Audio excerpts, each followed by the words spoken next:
Hello guys, welcome back. In this video, let us learn one more interesting topic and let us learn overview of all data analytics, almost all data analytics services that we use for continuously streaming of our data in AWS. Now, in order to stream or analyze our data, in order to analyze continuously streaming data, first, what we need to consider? We need to consider data, right? Data source. Data source may be single source or multiple sources, right? Yeah. So in real time, data may be present in either single source or else they may be from multiple sources. If the data is in from single source, then we need to extract that data and we need to transform that data based on our requirement and we need to load the data in one of the AWS service, right? Yeah. So let's say I have multiple sources. Let's say I am picking my data from storage service and from database service. Do they both have same format of data? No, right?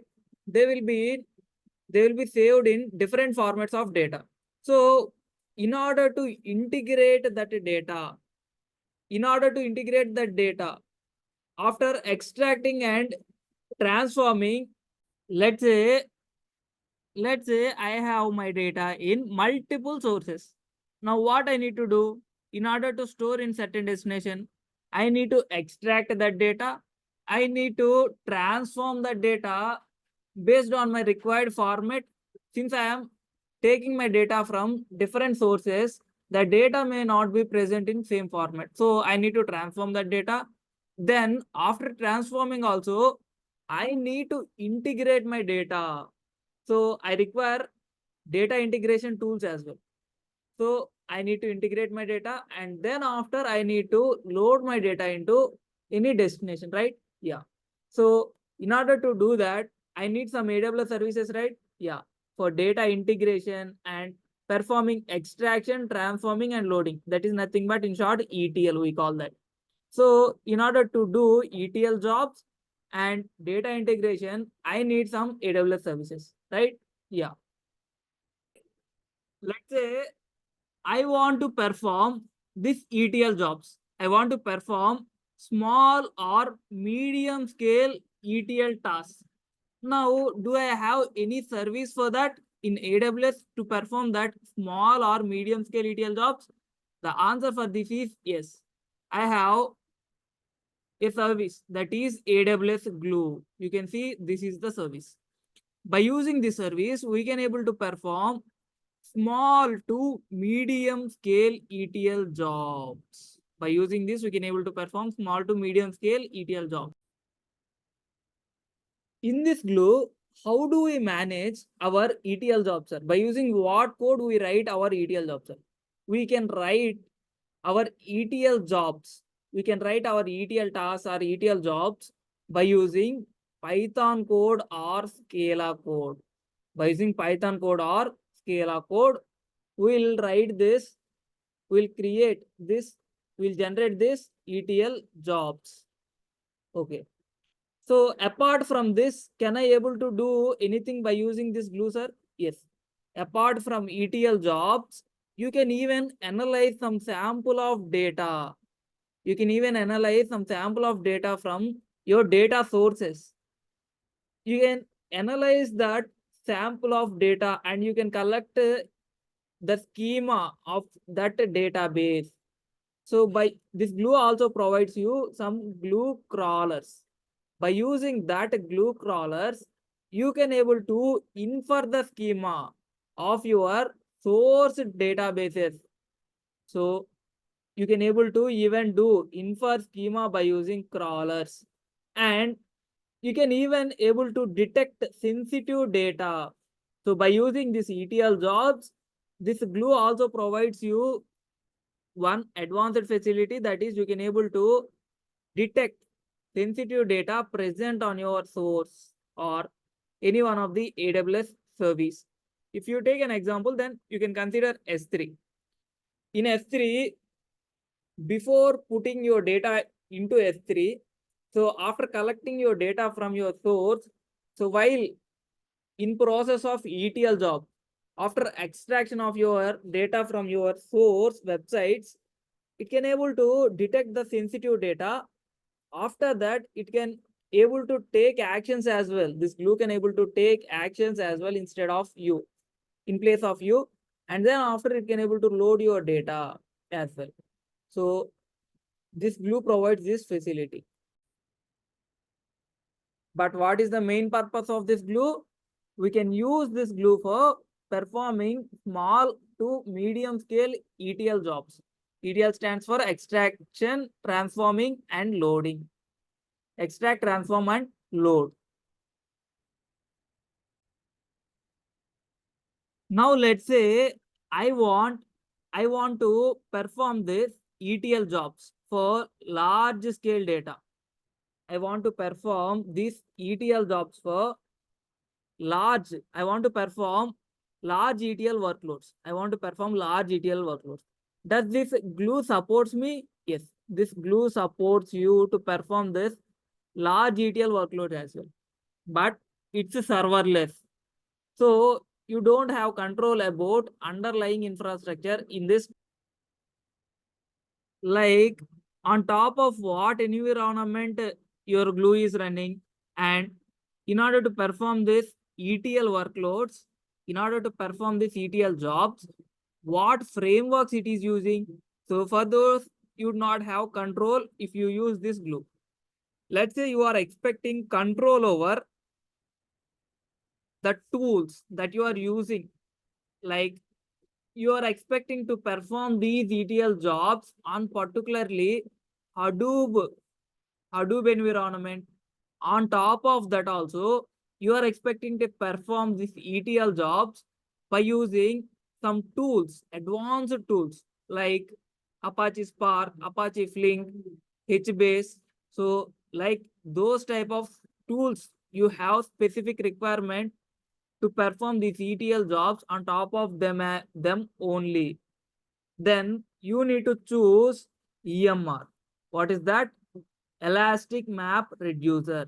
Then you need to choose this AWS service in order to perform your ETL jobs on top of Hadoop environment by using tools like Hadoop, Apache Spark, Presto, or Apache HBase.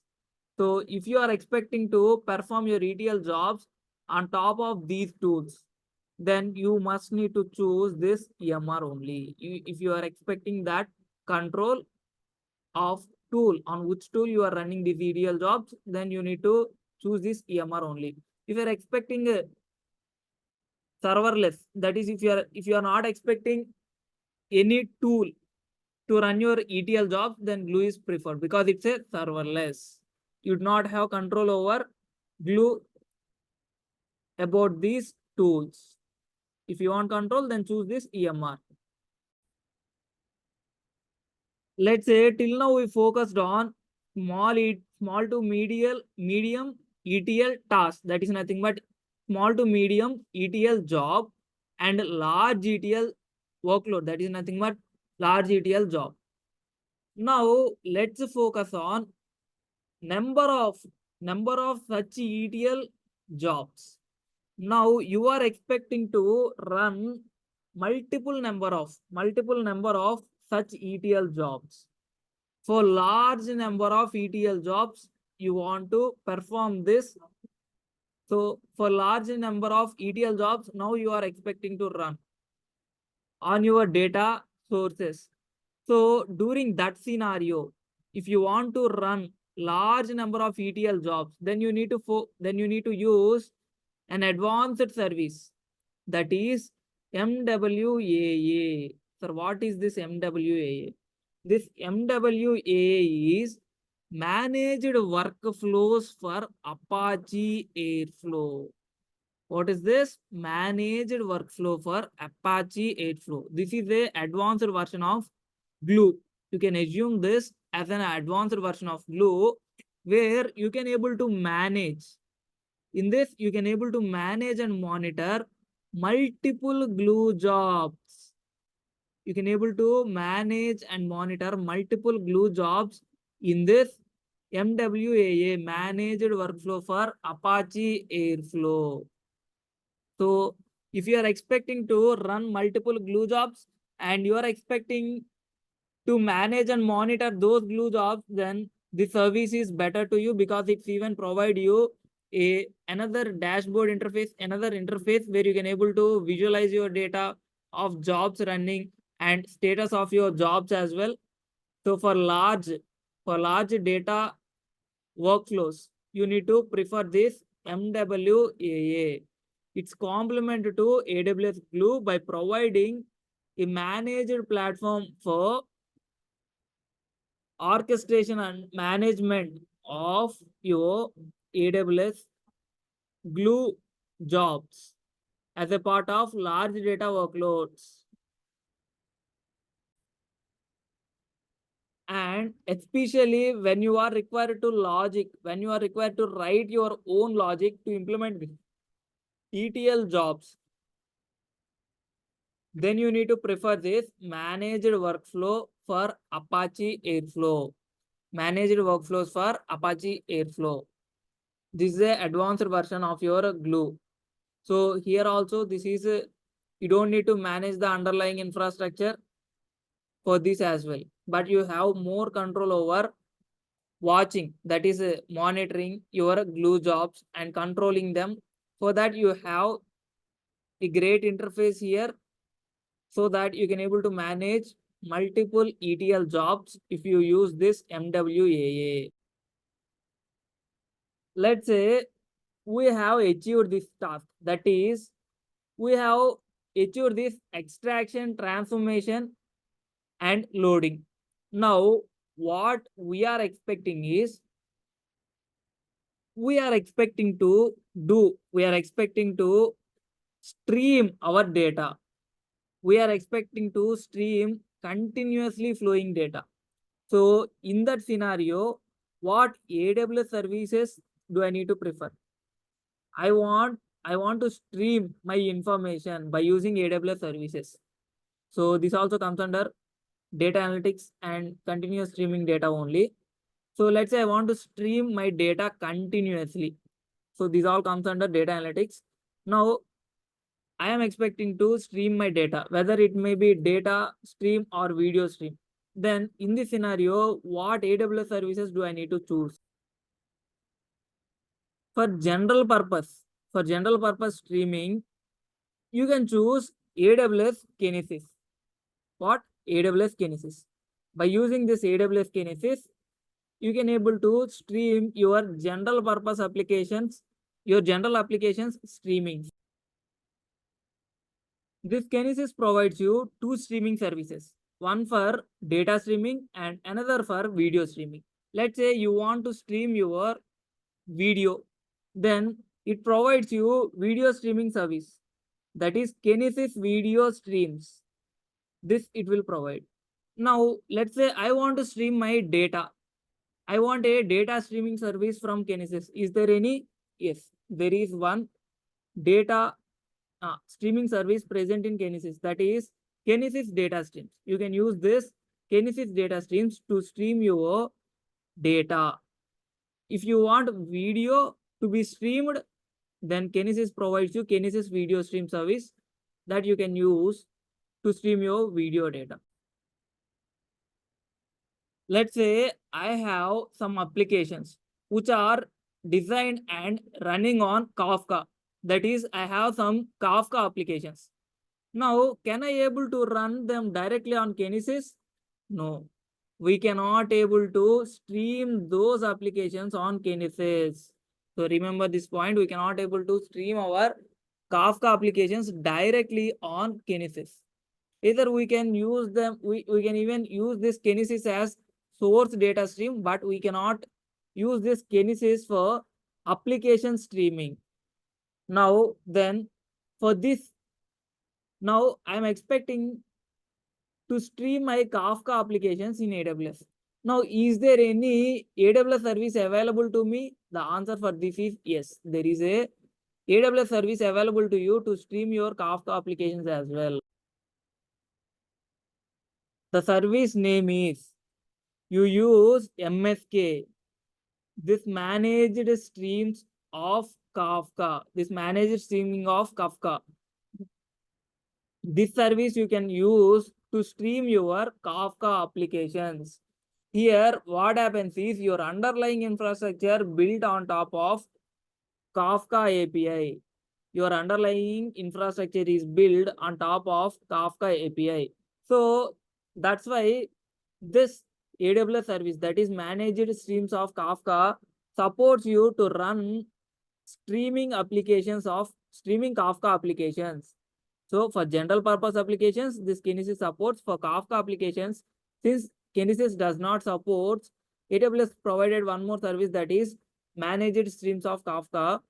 On top of it, you can able to stream your Kafka applications because it provides you underlying infrastructure that is built with Kafka API. Then what about here in Kinesis? How the underlying infrastructure is built with?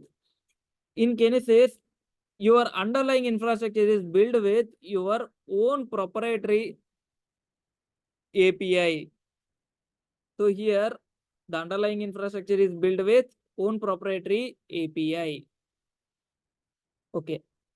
Now, what are the other cases? What are the other use cases of this service, sir? What are the other use cases of this Kafka service? You can use this Kafka service for publisher subscriber messaging system. For what? For publisher subscriber messaging system. If one publisher or multiple publishers publish the data, then you want to subscribe, then you want to provide the data to multiple subscribers, then in that case you also use this Kafka. It provides you that inbuilt facility.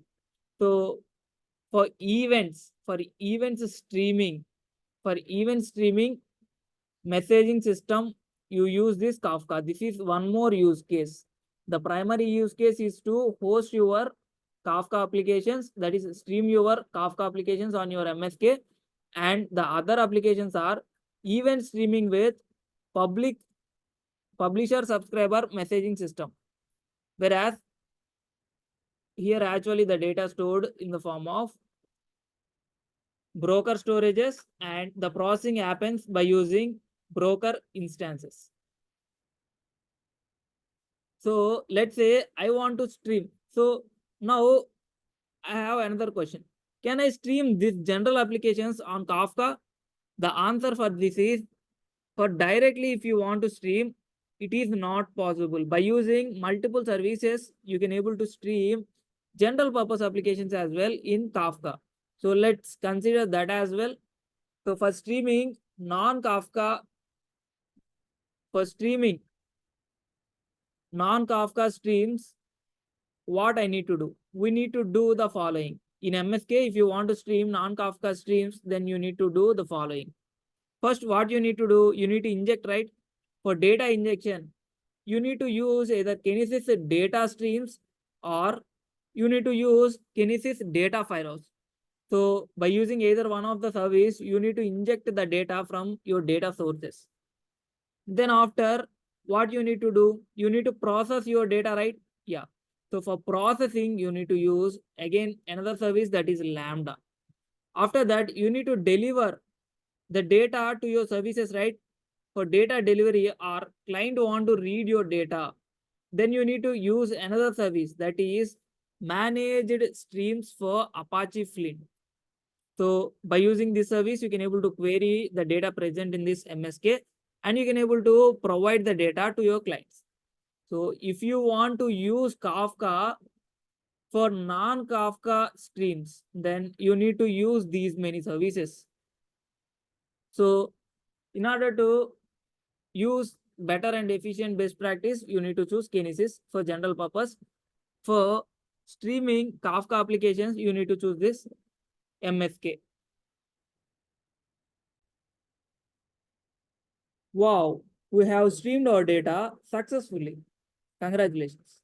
Now Let's see how to process our data. So by using what services we can able to process our data. Let's say I want to process this streaming data. Now previously you have seen the streaming services, right? Data as well as video. Now I am expecting to process my streaming data. For that, do I have any service present in AWS? The answer for this is yes. There is a service that is AWS managed Flink. By using this, you can able to process streaming data, that is streams on your Kinesis or MSK. If you stream your data, then you can able to process by using this AWS managed Flink. The data sources may be Kinesis data streams or MSK managed streams of Kafka. Now I can able to process only these services data, or can I able to process other services data by using this AWS managed Flink, sir? We can able to process real-time analytics data as well. If you store your data inside your data lake, that is S3 or NoSQL infinite storage service, that is DynamoDB or RDS, that is SQL database. So those data also you can able to process. That means you can able to process those data as well by using this AWS managed Flink. So for real-time analytics also, this managed Flink service will be available for you. So in order to process my data present in any one of the data source, what programming or what querying languages does those support, sir? So if you want to process, so for processing, it supports Flink SQL, Python, and Scala. It supports these three programming languages, that is SQL, Python, Scala. So by using these three query languages, you can able to process your data present in your data streams or data present in your data lake, that is S3, or your databases like NoSQL database, DynamoDB, and SQL database, that is RDS. Let's say I want to process my data present in either S3 or RDS instantly. So now move with general data processing. We have seen that streams data processing by using this managed Flink, we can able to do that. Now let's see general data processing as well.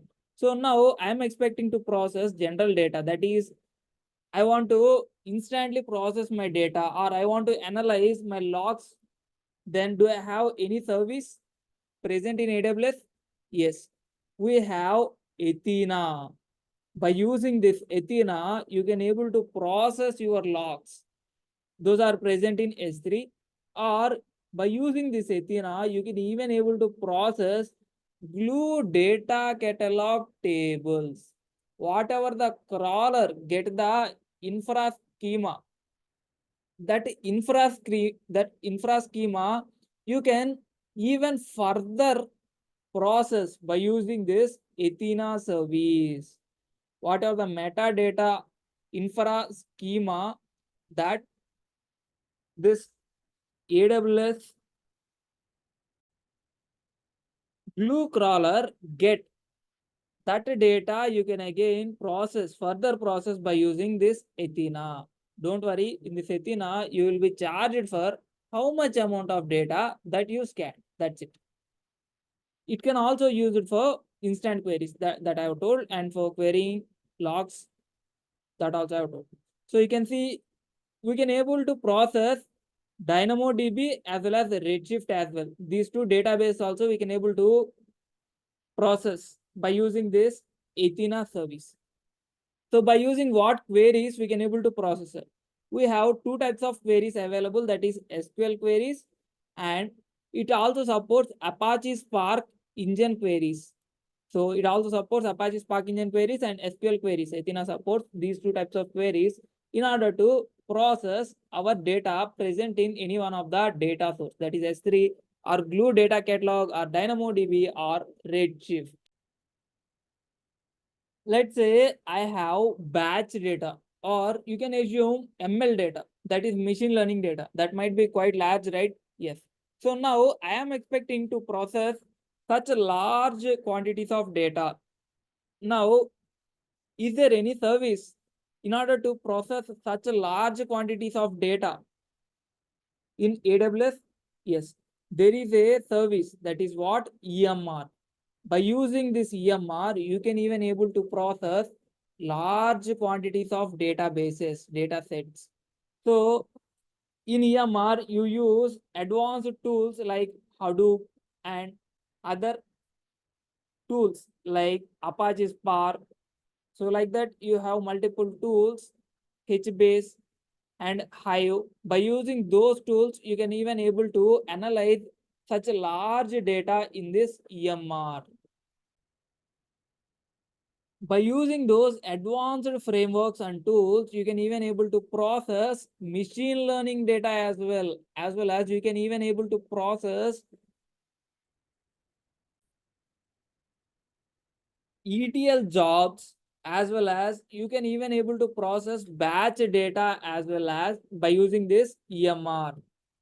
You can see you can able to process batch processing as well as ETL jobs or ML data processing, that can be done by using this EMR because it provides you some advanced tools of frameworks.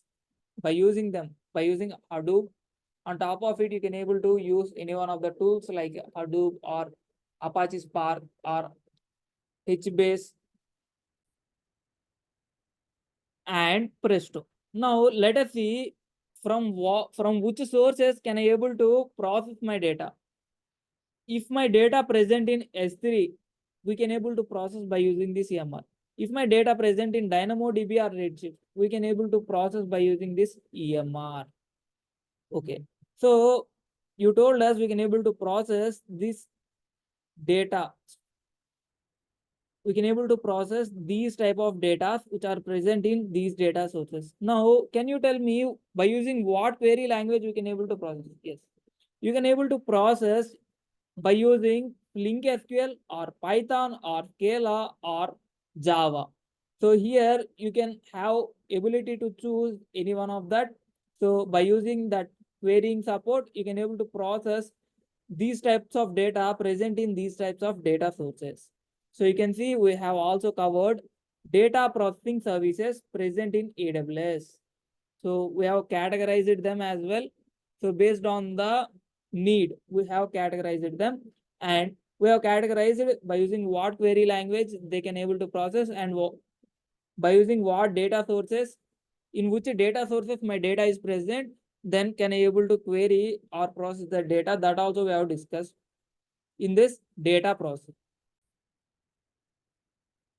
Once again, congratulations, you successfully completed learning about data processing services which are available in AWS, which we are mostly use, which we are going to use mostly. Now, so let's move on with one more data analysis, that is data sets monitoring for visualization and analysis. So you have large streams of data, right? So from that, you got large data sets. So you need a tool, right, in order to monitor them and visualize them and analyze that data sets. You need a tool, right? Yes.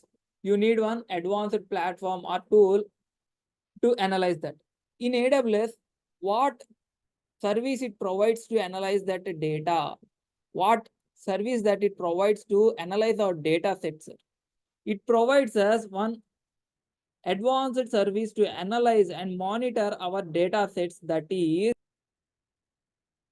QuickSight, that is Amazon QuickSight. So by using this, we can even able to analyze, visualize and monitor our data sets by filters. So by using filters which are present under this QuickSight, we can able to do these things, and we can even able to share presentations as well. and we can even able to convert the analytics into own PDFs, and we can send that to email, or we can use that for presentations as well. So this is all about data analytics. So in this you have learned, so what are the real time data integration tools as well as ETL jobs clearly. What services you use and when do you use? So based on your need, which is best preferred to you, so that you can able to select. So after watching this video, so from this you have, I think you got a knowledge when to use which ETL tool or when to use which service based on your ETL jobs and your need. So you also understood that is AWS streaming, AWS information streaming service, which is streaming service you need to use for your need and when to use which service. So we have seen mostly user services in this, and if you use which service, then how it will be affect your environment. So that also we have specified. And we also seen data processing. So for this, we have seen three services. So in these three services, we analyzed many general use case scenarios. And at last, we also seen data sets monitoring service in AWS. So this is the top level overview of all your data analytics service that you use mostly in AWS. So I hope you got a knowledge on which service you use and when do you use that service based on your need from this video. So thanks for watching again. I hope this video is contentful. If you feel this video is contentful and you got some knowledge or knowledge recap from this video, then please like, share, subscribe, and hit the bell icon to get the latest updates. Thanks for watching again. See you back in the next video with another interesting topic. Until then, bye bye, guys.